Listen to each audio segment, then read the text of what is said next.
ઓય હા, આ જેલી જેવું શું પડ્યું છે બાઉલમાં? ગોંદ કતીરા. ઈ શું હોય વળી? એ છે ને એ એક જાતનો ગુંદર છે. જો આ એને છે ને આ 4 કે 5 કટકા લેવાના નાના, અને પછી આમ પલાળી દેવાનું, ઝાઝા પાણીમાં પલાળવાનું. પછી આને ઢાંકી દેવાનું, અને ઓવરનાઇટ આખી રાત રાખીએ ને એટલે સવાર સુધીમાં આવું થઈ જાય. અને આ હેલ્થ માટે બહુ સારું છે. એટલે એના ફાયદાઓ શું? આનો પહેલો ફાયદો, આ ઠંડક આપે, એસિડિટી મટે, પછી તમને ઊંઘવા થયો હોય તો એ મટી જાય, શરીરની ગરમી હટે.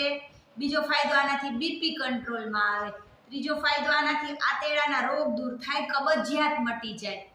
પછી આનો એક ઈ ફાયદો છે કે આનામાં કેલ્શિયમની માત્રા ખૂબ જ ઝાઝી હોય. તમને કેલ્શિયમ ઘટતું હોય ને તો તમે આ ખાઓ ને તો તમારા કેલ્શિયમમાં વધારો થાય, તમારા હાડકાના દુખાવા મટે, તમને જે જોઈન્ટ્સમાં તકલીફ હોય ને એ પણ મટે. અને આની ઠંડક તો ઉનાળામાં એટલી હદે સારી કે જેની કોઈ સીમા નહીં. પછી તમને પેટમાં બળતરા થતી હોય એ મટી જાય.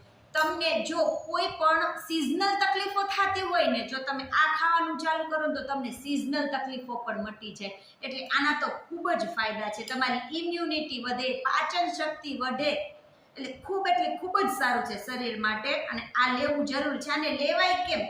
આને કાચો ન ખવાય. કાચો ખાય તો પેટમાં દુખે, કેમ કે આ એના કરતાં 50 થી 70 ગણું પાણી પી જાય.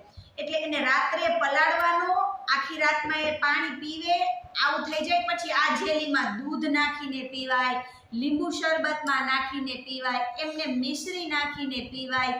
ખૂબ જ સારું છે. વેઇટ લોસમાં એટલું સારું છે. સવારે નરણે કોઠે આટલું પી લ્યો આની અંદર લીંબુ શરબતમાં, અને પછી તમને 4-5 કલાક સુધી ભૂખ નહીં લાગે. તમારું પેટ ભરેલું ને ભરેલું રહેશે. તમને વારે મંચિંગ કરવાની જરૂર પણ નહીં પડે.